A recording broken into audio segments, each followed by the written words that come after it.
बंधुओं, आपकी उपस्थिति सामने वाले के चित्त में क्या अनुभव कराती है, इससे भी पता चलता है कि आप कैसे हो।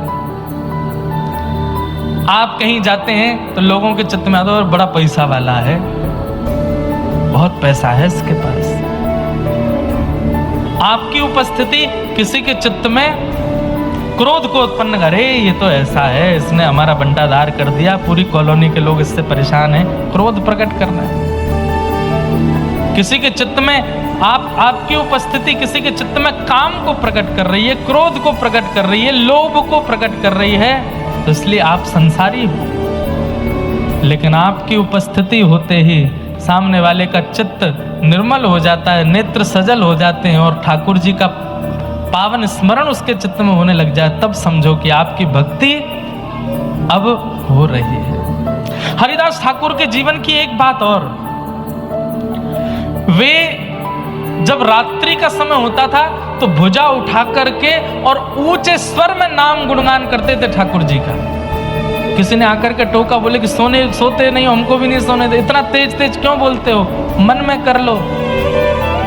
अभी हमने मोनेर मोनेर बात करी, लेकिन हरिदास ठाकुर का कारण ऊंचे स्वर में नाम जप इसलिए नहीं करते थे कि लोग जाने कि देखो मैं भक्त हूं। उन्होंने बताया कि मैं ऊंचे स्वर में नाम जप क्यों करता हूं, बोले मैं मन ही मन करूंगा तो मेरा उद्धार होगा, और मैं ऊंचे स्वर में करूंगा तो मानवों का नहीं, कितने कीट पतंग जीवाणु इस हवा वायुमंडल में डोल रहे हैं, वे भी नाम सुनकर के तर जाएंगे, इसलिए ऊंचे स्वर में करता हूं। सबका कल्याण, सबका उद्धार।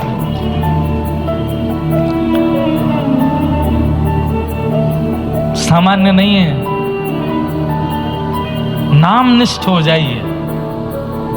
कलयुग में ये नाम ही कल्याण करने वाला है, नाम ही उद्धार करने वाला है। और वह नाम भी कैसे,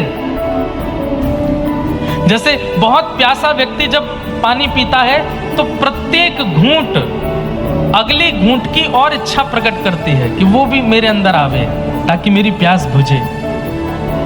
नाम भी ऐसा ही होता है, एक बार कह दिया हरे कृष्ण तो दूसरा हरे कृष्ण बोलने के लिए आप इतने उत्सुक हैं, तीसरा हरे राम बोलने के लिए उससे भी ज्यादा उत्सुक हैं, चौथा हरे राम बोलने के लिए उससे भी ज्यादा उत्सुक हैं। हरे हरे बोलते बोलते तो नेत्रों से अश्रु निकल जाए, ऐसी उत्कंठा नाम के प्रति हो जाए, तब नाम प्रभावशाली। उत्सुकता भक्ति में बहुत जरूरी है, एक्साइटमेंट। अगर आप उत्सुक नहीं हैं तो आपका नियम, क्रम, व्रत, अनुष्ठान, परिक्रमा सब व्यर्थ है। उत्सुकता, जैसी उत्सुकता यहां कथा सुनने की लोगों में है, जैसी उत्सुकता भीतर बैठने की लोगों में है, जैसी उत्सुकता एक एक शब्द को श्रवण करने की लोगों में है, ऐसी उत्सुकता केवल कथा नहीं हर भगवत संबंधी कार्य में हो जाए। आपकी ये उत्सुकता ध्रुव की तरह 5 महीने में ठाकुर जी का अनुभव करा देगी, केवल 5 महीने उत्सुकता आ जाए। संसार की क्रियाओं को करने में आलस्य नहीं आता हमको, पर भगवत कार्यों में आलस्य आता है, और यही आलस्य भगवत प्राप्ति में बाधा बनता है। आलस्य नहीं, उत्सुकता।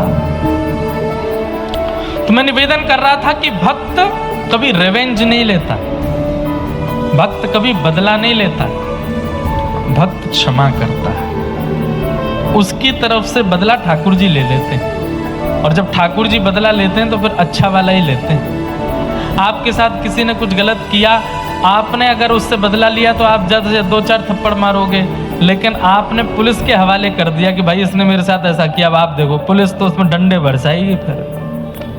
ठीक वैसे ही आपके साथ अनुचित कृत्य पर आप कुछ रिएक्शन देते हो तो आप ज्यादा कुछ नहीं कर पाओगे, लेकिन ठाकुर जी के भरोसे छोड़ देते हो तो ठाकुर जी तो ऐसा चक्र घुमाते हैं, और याद रहे उसे। ऐसा नाम। तो दुर्योधन, अब एक बात और कह दूं, ये बदला लेने की इच्छा यदि चित्त में बहुत ज्यादा होती है कि उसने मेरे साथ ऐसा किया मैं देख लूंगा उसको, तो आप कहीं ना कहीं पांडव नहीं हो, इस संसार रूपी महाभारत के कौरव हो। कौरवों का ही स्वभाव होता है ऐसा।